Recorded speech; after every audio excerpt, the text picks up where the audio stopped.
Antes da Rockstar criar o famoso bravado Banshee, carro que claramente foi inspirado no Viper, lá no distante ano de 2005, outro Viper ficou famoso nos jogos, o Viper GTS-R Concept. Vocês me marcam, me pedem vídeo desse carro desde lá do início do canal. Mas para entendermos o que é esse carro, o GTS-R Concept, nós precisamos de, adivinha, voltar no tempo.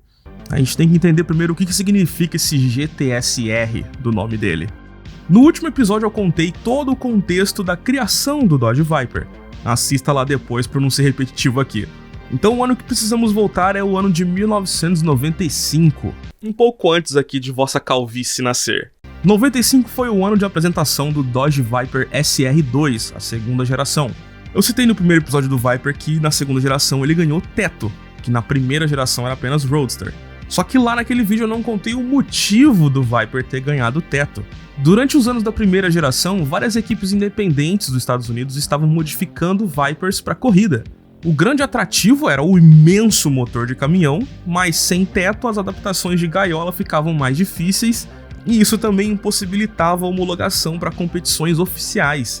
A Dodge viu ali um nicho de mercado e na segunda geração resolveram esse problema. Foi por isso que ele ganhou teto, para ficar mais fácil de homologar para as corridas. Diferente de outros carros aí, né, que ficam décadas intacto, em menos de 5 anos a Dodge já pegou e mexeu tudo no Viper. A segunda geração não só ganhou teto, como foi também o setup inicial para a versão de corrida. A Dodge não só deixou mais fácil esse processo de conversão para a pista, como passaram também a oferecer uma solução completa para as equipes, criando um modelo de fábrica pronto para competir. Esse era o Dodge Viper GTS-R. E os planos para esse carro foram ousados, ambiciosos e muito bem sucedidos. Mas agora vamos ver como fizeram isso.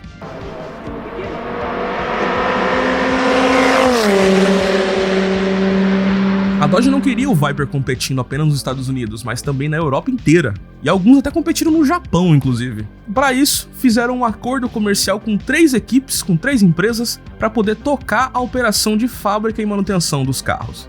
Para os Estados Unidos, a escolhida foi a Kanasca Southwind Team. Já para a Europa, a escolhida foi a Team Oreca. Um dos nomes mais estranhos é o Team Careca. Pode ser que você não conheça a Team Oreca, eles merecem um vídeo inteiro aqui no canal, mas para resumirmos, a Oreca trabalhou com a Mazda no título do 787B de 91, então já vimos aqui que a Dodge mirou longe. A Oreca, francesa, cuidava da montagem e operação nas pistas na Europa, enquanto a terceira parceira da Dodge, a britânica Reynard Motorsport, fazia a fabricação das peças lá no Reino Unido. As 3 equipes junto à Dodge de 96 até 2005 fabricaram ao todo 57 unidades do Viper de corrida. 5 foram protótipos, 18 foram para a Europa e o restante ficou nos Estados Unidos. A maioria dos modelos foram vendidos como track toy para clientes, né? Track toys é o termo para carro que só pode ser usado na pista e não na rua. Mas também tiveram muitas unidades do Viper GTS-R que foram usadas por competições oficiais patrocinadas pela Dodge e que acabaram sendo extremamente bem sucedidas. O que gerou também uma pergunta até para mim mesmo. Como que a mesma barca com motor de caminhão e dirigibilidade de Cherry QQ conseguiu vencer tanta corrida assim? Não faz sentido. Então eu fui atrás de respostas.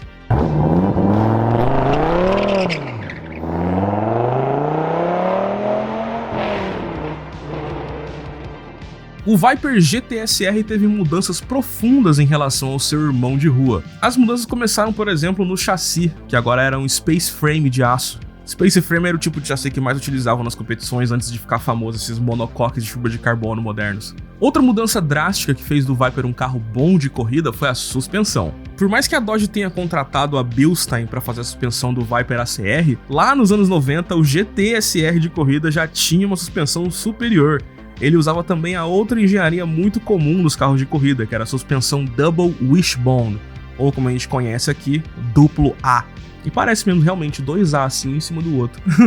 Só que o ponto-chave também do GTS-R foi que ele tinha barras estabilizadoras de fibra de carbono. Bastante avançado para um carro que tem motor de caminhão, né? Com o chassi Space Frame e essa nova suspensão, o Viper de corrida gerou uma resistência à rolagem de carroceria que jamais a versão de rua teve, mesmo o OCR. Outra coisa impressionante também foi o peso. A versão de corrida tinha apenas 1.150 kg, ou 250 kg mais leve que o Viper mais leve de rua. O Viper nasceu com a tentativa da Dodge de fazer o melhor supercarro americano do seu tempo, porém com uma filosofia de não reinventar a roda. Levaram isso tão pé da letra que voltaram em 1950 para buscar um motor, o que quase resultou na impossibilidade de homologação do carro para competição em 95. O motor era grande demais, mas guarde essa informação que isso vai ser importante daqui a pouco. A categoria que a Dodge mirava para o Viper era a GT1, mas em 1995 existia um limite bobo assim de 8.000 cilindradas para competir na GT1, e o motor do Viper passou raspando nesse limite. Apesar de eu ter dito no primeiro vídeo que o Viper era 8.0, isso é uma forma de arredondar, né? Porque na verdade o que o motor tem é 7.998.5 cilindradas. Se tivesse 1,6 cilindradas a mais, o carro já seria banido de estrear nas competições. A Dodge já tinha aprimorado o motor para se tornar 8.3 na versão de rua, mas a versão de pista continuou com o 8.0 do primeiro Viper, para poder seguir essa regulamentação. Só que eles também mudaram bastante coisa no motor. Como não tinha nenhum tipo de restrição para emissão de poluentes, porque o carro era de competição, foi feito um novo escapamento, sem restrição alguma, sem catalisador, mudaram o cabeçote, mudaram o coletor de admissão, mudaram o comando dentro do bloco desse motor velho, mudaram também a central eletrônica, fizeram outras melhorias de confiabilidade também para o carro poder aguentar as provas de longa duração. E com tudo isso, o Viper GT-SR estreou com 650 cavalos. Essa potência só veio no 8.4 de rua mais de 10 anos depois. Esse Viper de corrida era brabo. Como ele era um carro de corrida e cada autódromo tem as suas características, um tem mais reto, outro tem mais curva e tudo mais, eles tinham vários acertos pro carro. Em alguns acertos ele tinha os 650 cavalos e em outros, quando a pista precisava mais de reta, ele tinha até 750 cavalos e estúpidos 95 kg de torque. E mesmo de corrida, era somente tração traseira. E mesmo de corrida, algumas unidades usavam o mesmo câmbio manual da versão de rua.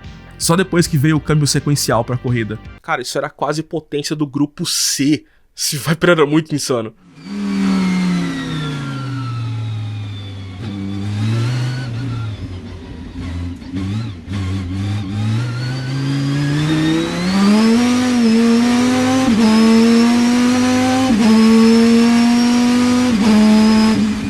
Então, em 1996, o Viper GT-SR estreou nas 24 horas de Daytona, terminando na incrível, na destruidora 29ª posição. Mas depois, nas 12 horas de Sebring, conquistaram um 12º lugar, já estava melhorando já os resultados. Nessa categoria GT1 dos anos 90, o Viper não estava entregando muitos resultados, ele estava ficando um pouco para trás dos concorrentes ali, até porque esse carro é uma besta indomável. Sem contar que tava chegando ali um certo 911 GT1, um certo CLK GTR, esses que eram praticamente protótipos do grupo C travestidos de carro de rua, né? Então, contra esses novos modelos mais modernos, o Viper ia acabar sendo trucidado, mesmo com toda essa potência bruta. Foi aí que a Dodge tomou a decisão mais importante da carreira do Viper nas pistas: migrá-lo da categoria GT1 para GT2. Essa mudança, que parecia ser um downgrade de categoria, foi na verdade a decisão que tornou o Viper um carro bem sucedido. Já em 97, no ano de estreia, foram 6 vitórias dentre as 11 provas disputadas e o título de campeão da GT2. Mas em 98 é quando veio o massacre digno de Max Verstappen. O Viper GT-SR teve vitória em 9 de 10 provas disputadas, e aí foi o bicampeonato para Team Oreca, vindo junto também com a vitória na categoria GT2 das 24 horas de Le Mans. E em 1999, de novo, massacre. De novo, 9 vitórias dentre 10 provas disputadas e o tricampeonato para Team Oreca.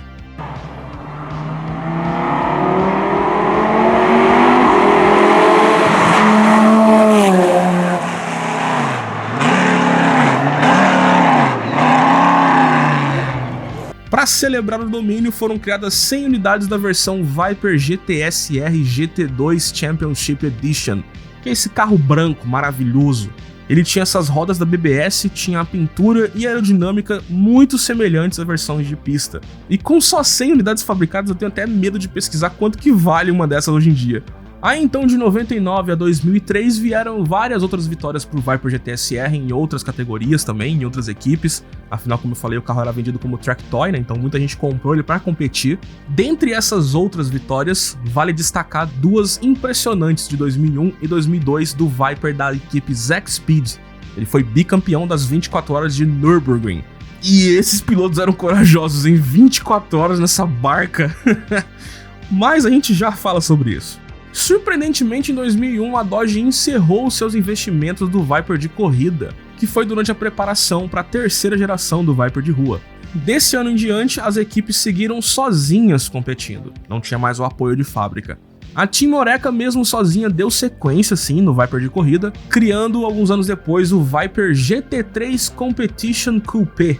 E você já tá vendo aqui que ele tem um design parecido com o GTSR Concept, né? A gente já fala disso. Infelizmente, mesmo sendo muito bonito e ainda sendo V10, esse carro não teve muito sucesso nas pistas.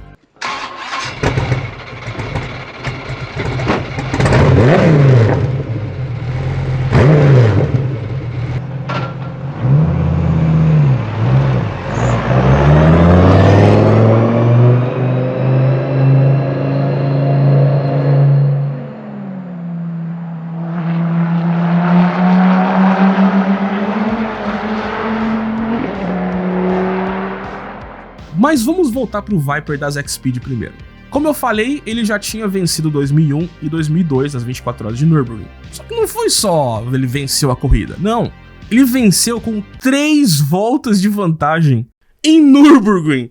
Nürburgring tem 20 km cada volta. Ele espancou todo mundo.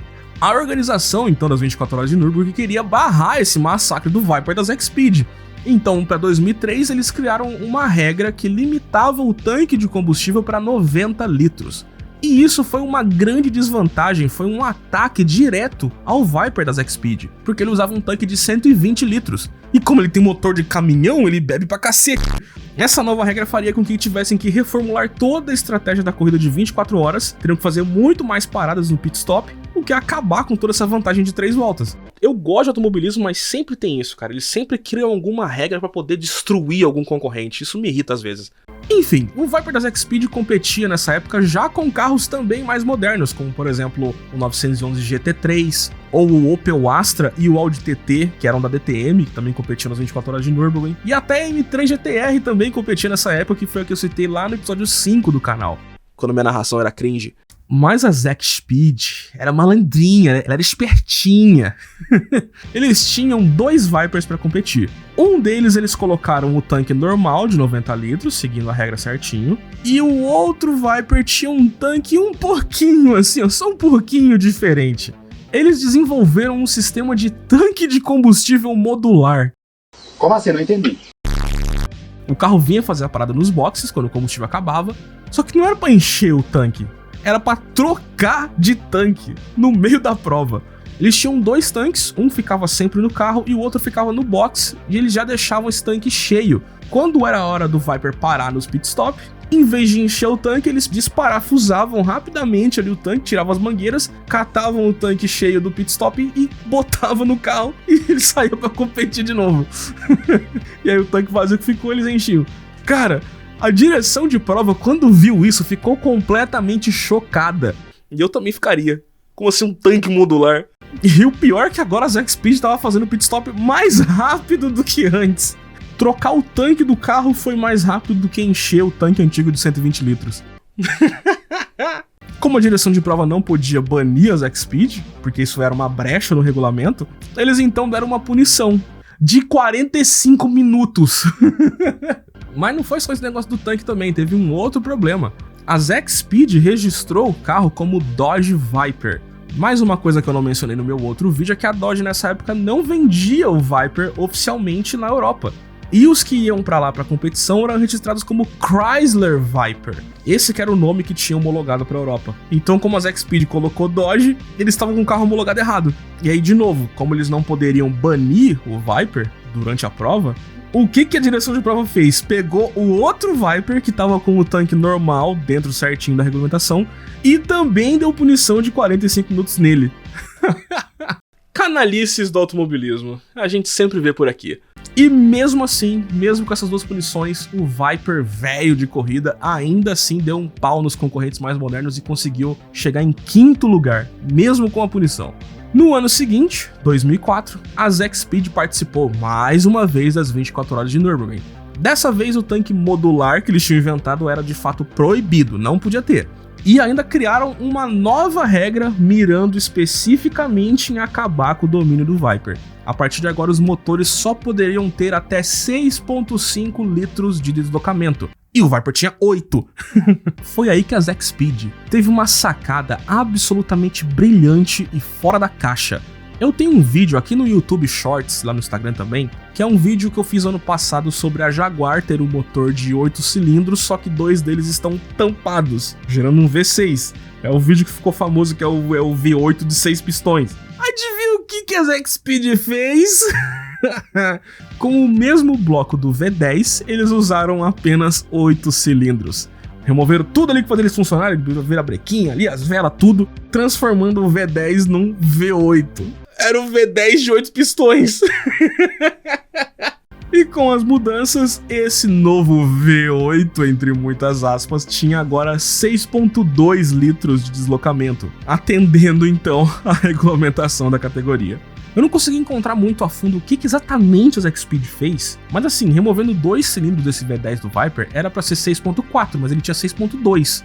Eles devem ter mexido alguma coisa na questão ali do diâmetro, curso, não sei, taxa de compressão, porque mesmo com 2 pistões a mais eles conseguiram extrair 600 cavalos, que é a mesma potência do Viper ACR ZB2 8.4. Inacreditável o que a Zack Speed fez aqui, cara. Genial. Mas também não foi mil maravilhas. A Zack Speed teve alguns problemas na corrida, tinha um problema grande também do tanque menor, né? Só que mesmo assim, com todas as dificuldades, eles ainda foram uma pedra no sapato dos concorrentes, garantindo um 3º lugar nas 24 horas de Nürburgring. Eu fico imaginando a cara dos concorrentes, velho. A Zack Speed continuou mais alguns anos competindo com o Viper velho, V10, V8 aí de caminhão. Tiveram múltiplas vitórias no campeonato belga de turismo. E a belíssima jornada vitoriosa do GTSR foi encerrada em 2009.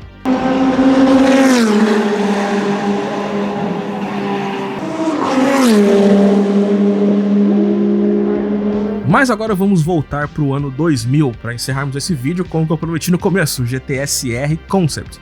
Este carrinho aqui foi um dos Vipers mais bonitos já feitos, na minha humilde opinião.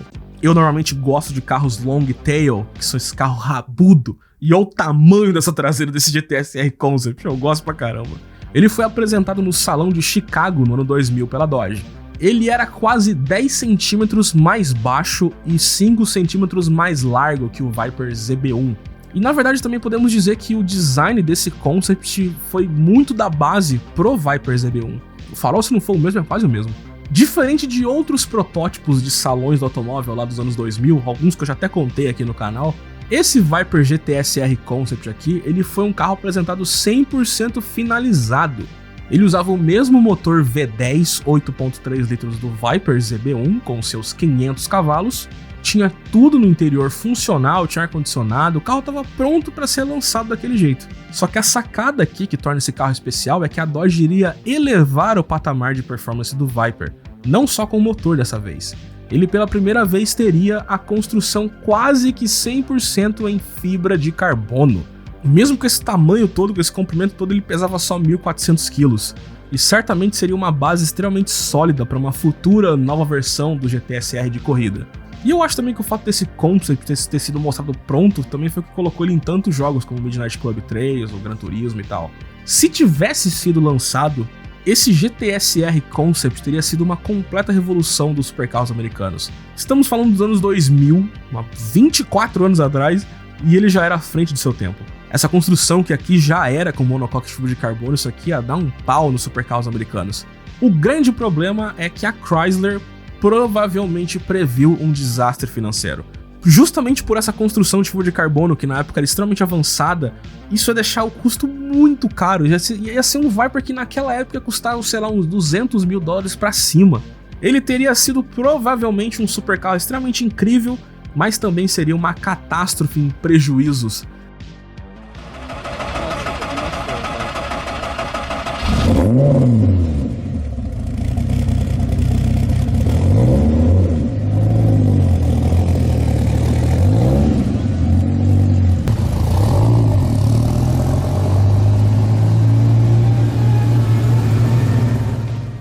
Por mais que a Oreca tenha de certa forma trago, né, esse GTS R Concept para as pistas com aquele Viper GT3, não foi a mesma coisa.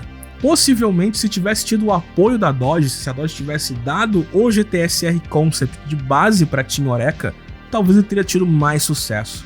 Mas aí já entramos no campo do e se, então fica difícil de especular.